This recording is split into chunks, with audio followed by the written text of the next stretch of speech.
परिवार का कोई सदस्य भी नहीं जा सकता है, कमाया हुआ धन भी साथ नहीं जा सकता है, तो क्या साथ जाएगा? दो चीजें साथ में जाती है,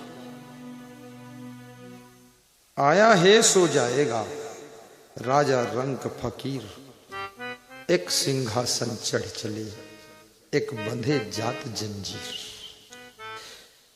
पुण्य का सिंहासन तुम्हारे साथ में जाता है या कि पाप की जंजीरों में तुम्हारी आत्मा बंद कर जाती है। इसलिए पुण्य कीजिए, चिड़ियों को भी दाना कभी कभी चुगाइए, मछलियों को आटे की गोलियां खिलाइए। कितने लोग मछलियों को आटे की गोलियां खिलाने के बजाय वो मछलियों को ही खा जाते हैं। बड़े चंडाल लोग हैं। भगवान ने मछलियां इसलिए बनाई थी कि जल की शुद्धि करेंगी, जल की सफाई, जल की गंदगी मछलियां साफ कर देती। पृथ्वी पर सुअर इसलिए बनाया था कि ये पृथ्वी की गंदगी साफ करेंगे, कहीं विष्ठा पड़ी हो तो साफ कर देंगे सुअर। और आकाश की सफाई के लिए चिड़ियां बनाया कि वो आकाश की सफाई कर देंगे। लेकिन उसके बाद आदमी को बनाया कि सफाई हो गई, अब तू चल रहे। जब आदमी आया तो उसने इन तीनों की सफाई कर दिया है। चिड़ियों को भी मारकर खा गया, मछलियों को मारकर खा गया और सुअर को भी मारकर खा गया। सब जानते हैं कि सुअर विष्ठा खाता है, लेट्रिन खाता है, फिर भी लोग सुअर को खा जाते हैं। गाय को लोग खाते, भैंस को खाते, बकरी बकरा मुर्गी सब खाते हैं। दिन भर मुर्गी कीड़ा खाती है, उस मुर्गी को लोग मारकर खा जाते हैं और फिर भगवान का सुमिरन करते हैं, अल्लाह की इबादत करते हैं कि ईश्वर अल्लाह तेरे नाम सबको सम्मत दे भगवान।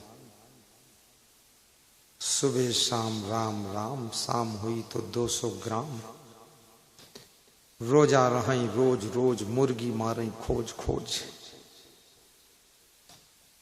आंगन में तुलसी का कुंडा और फ्रिज में थैली भर अंडा, ये भक्ति चल रही है। खान पान सुधरा नहीं, थोड़ा खान पान पर भी ध्यान दीजिए। ये पाप क्यों कर रहे हो? छोटी सी जीभ के स्वाद के वशीभूत हो करके इतनी पाप की जंजीरें क्यों तैयार कर रहे हो?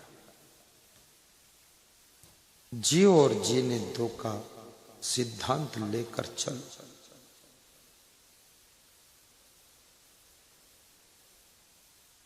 दया धर्म का पालन करो। हिंदू मुसलमान सिख ईसाई यहूदी की बात नहीं है। आज विश्व युद्ध होने वाला है, सब बेईमानी के कारण ही विश्व युद्ध होगा। जब किसी के अस्तित्व पर खतरा मंडराता है तो उसे युद्ध करने के लिए तैयार होना पड़ जाता है। इजराइल और गाजा में युद्ध चल ही रहा था, यूक्रेन और रशिया में युद्ध हो ही रहा है, ईरान और अमेरिका में भी युद्ध होने वाला है।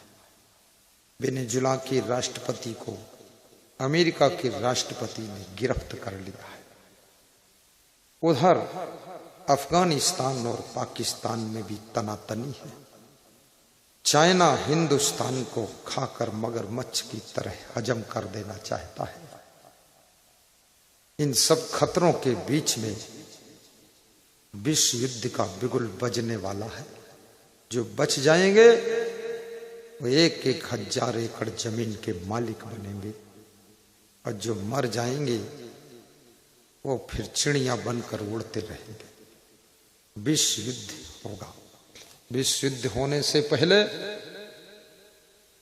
पुण्य कर लो, गुरु दीक्षा ले लो, नाम दान ले लो, गुरु मंत्र ले लो, दान पुण्य कर लो, सेवा कर लो, माता पिता की, अतिथि की, भाई बहन की, गुरु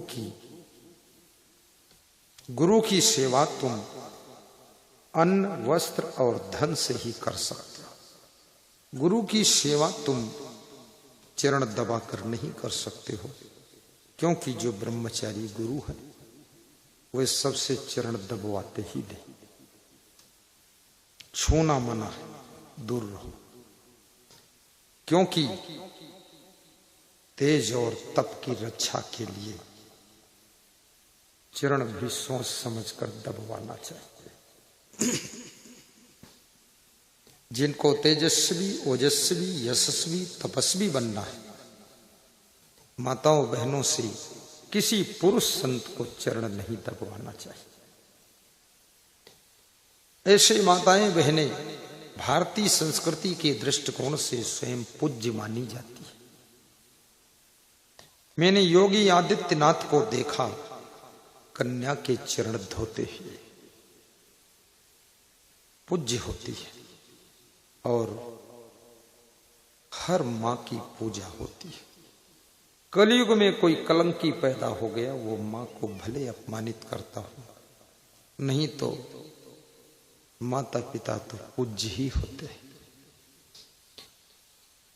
देवी देवता ईश्वर ब्रह्म परमात्मा तो दिखता नहीं है, लेकिन माता पिता दिखते हैं, उनको तो मानते नहीं। अतिथि देवो भव, मातृ देवो भव, पितृ देवो भव, आचार्य देवो भव का सिद्धांत लेकर चलिए। घर घर में स्वर्ग पैदा करिए। राम जैसा पुत्र, कृष्ण भगवान जैसा बेटा, कोई महान संत जैसा पुत्र रत्न तुम्हारे घर में जन्म ले,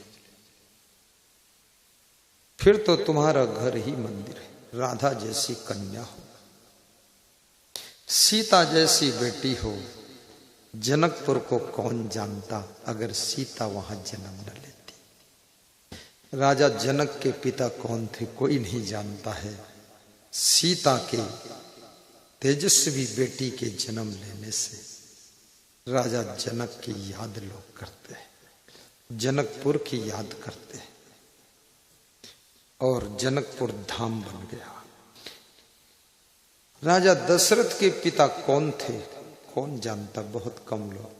लेकिन दशरथ को क्यों जानते हैं? क्योंकि भगवान के पिता बनने का सौभाग्य मिला। और राम जिस नगरी में अवतार लेते हैं वो अयोध्या नगरी भी पूजी जाती है। कितने लोगों को मैंने देखा अयोध्या की मिट्टी उठाकर मस्तक में स्पर्श करते हैं। और गोवर्धन पहाड़ जिसको भगवान कृष्ण ने हाथ पर उठाया था, उस पहाड़ की भी पूजा होती है, उसकी लोग परिक्रमा करते हैं। जिस कामदगिरी पर्वत पर चित्रकूट में भगवान श्री राम अधिक समय तक निवास किए थे, उस पर्वत की भी लोग परिक्रमा करते हैं। याद रखना, कोई महान पुत्र का जन्म होता है, कोई दिव्य आत्मा जिस गांव में जन्म ले लेती है, उस गांव को भी लोग नमन वंदन करते हैं, प्रणाम करते हैं। उस माँ बाप को भी लोग पैर छू करके नमस्कार करते हैं।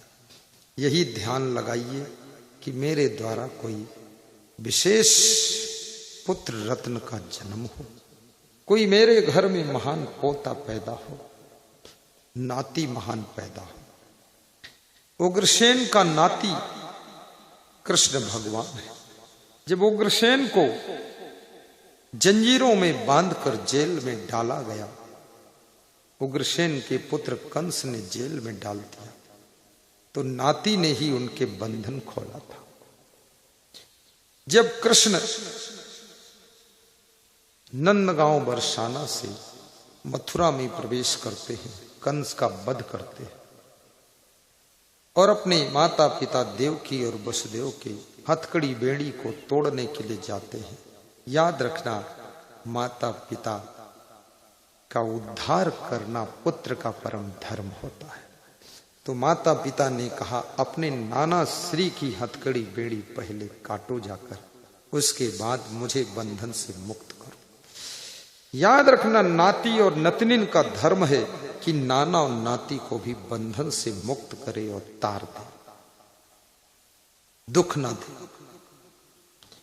कृष्ण ने कहा, मैं पहले ही जाकर के उग्रसेन के हथकड़ी बेड़ी को काट चुका, अब पिताजी आज्ञा दीजिए, मैं आपकी भी हथकड़ी बेड़ी काट दूं, आपको बंधन से मुक्त करूं। वासुदेव की आंखों में आंसू हैं, देव की रो रही है कि मेरा